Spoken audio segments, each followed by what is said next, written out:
اللہ کی اطاعت جمع شدید محبت برابر ہے عبادت کے، اور یہ عبادت جو ہے ہمارا مقصد تخلیق قرار دیا گیا۔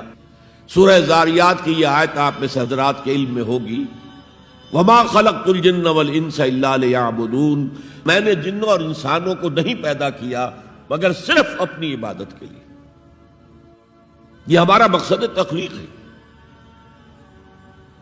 اس میں سے اطاعت والے حصے کی صحیح ترجمانی کی شیخ سعدی رحمۃ اللہ علیہ نے، زندگی آمد برائے بندگی، زندگی تو آئی ہے اطاعت کے لیے، بندگی کے لیے، غلامی کے لیے، عبدیت کے لیے۔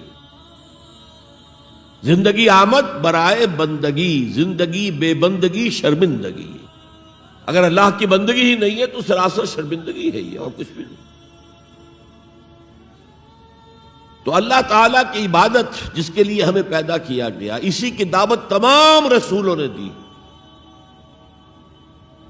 یا قوم اعبدوا اللہ ما لکم من الہ غیرہ، اے میری قوم کے لوگو اللہ کی عبادت کرو، تمہارا کوئی معبود اس کے سوا نہیں ہے۔ حضرت نوح کی دعوت بھی یہی تھی، حضرت ہود کی بھی یہی تھی، حضرت صالح کی بھی یہی تھی، حضرت شعیب کی بھی یہی تھی۔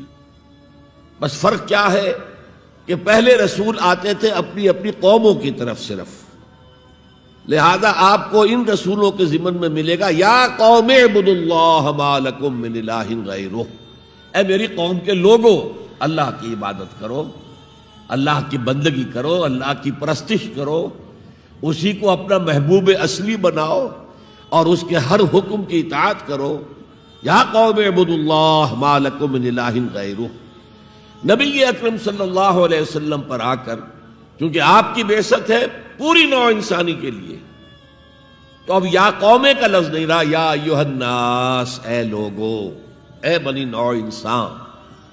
یا ایھا الناس اعبدوا ربکم الذی خلقکم والذین من قبلکم لعلکم تتقون، اے لوگو عبادت کرو، بندگی کرو، پرستش کرو اپنے اس رب کی جس نے تمہیں بھی پیدا کیا اور جو تم سے پہلے تھے ان کو بھی پیدا کیا، تاکہ تم بچ سکو۔ یہ کیوں کہا دوہرا کر تم سے پہلوں کو بھی پیدا کیا؟ اس لیے کہ اکثر و بیشتر گمراہ لوگ مشرکین کیا کہتے تھے اپنے رسولوں سے کہ ہم تو بس بھی اپنے آباء و اجداد کے راستے پر چلیں گے، ما وجدنا علیہ آباءنا، جس طریقے پر، جس طرز عمل پر ہم نے اپنے آباء و اجداد کو پایا ہے ہم نے اسی پر چلنا ہے۔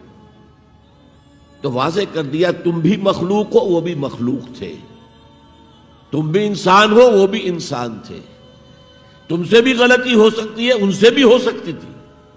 لہذا یہ اصول نہیں ہے کہ جو بھی آباء و اجداد کی ریتیں ہیں، رسمیں ہیں، طریقے ہیں اور جو ان کے عقیدے ہیں انہی کو آپ لے کر چلیں، بلکہ آپ تو تلاش کریں صحیح عقیدہ کیا ہے، صحیح زندگی گزارنے کا طریقہ کیا ہے، اس کو اختیار کریں۔ یا ایھا الناس اعبدوا ربکم الذی خلقکم والذین من قبلکم لعلکم تتقون، تاکہ